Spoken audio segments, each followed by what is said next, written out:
முக்கியமாக பார்த்தீங்கன்னா கட்டை வந்து நம்ம ஃபுல் கெப்பாசிட்டி போடல.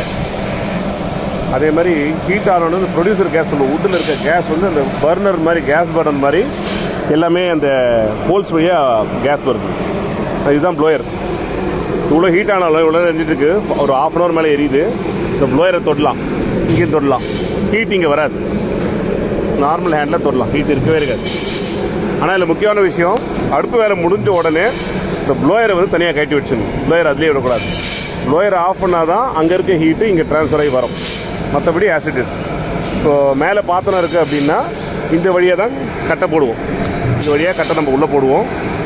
ஒரு கட்டை இந்த கீழே இருக்கிறது அது என்னென்னு பார்த்தீங்கன்னா அதுதான் ஆஸ்ட்ரே கலெக்டர். ஸோ பாத்திரம் இங்கே மேலே இருக்கும், பாத்திரம் மேலே இருக்கும். ஸோ இது வழியாக நம்ம கட்டை போடணும். இந்த மாதிரி போடணும். எல்லாம் முடிஞ்ச அப்புறமா இந்த ஆஸ்ட்ரே வந்து க்ளீன் பண்ணி எடுக்கணும். அதுதான் இது அபவுட் அவர் ஸ்டவ்.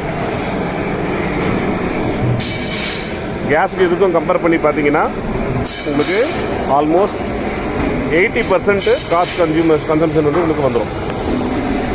அண்ட் இது வந்து சவுக்கு தான் போடணும்னு அவசியம் கிடையாது. இது எதை வேணால் போடலாம். சீமை கருவேல மரம் போடலாம். ஃபேக்ட்ரியில் இண்டஸ்ட்ரியல் வேஸ்ட்டு இப்போ பேக்கிங் கொடுக்குறது அது போடலாம்.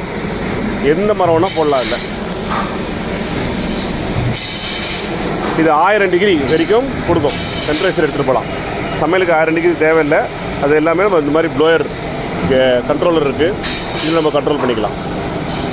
அதுமாரி நாங்கள் எல்லா சைஸ் கெப்பாசிட்டியும் பண்ணுறோம்.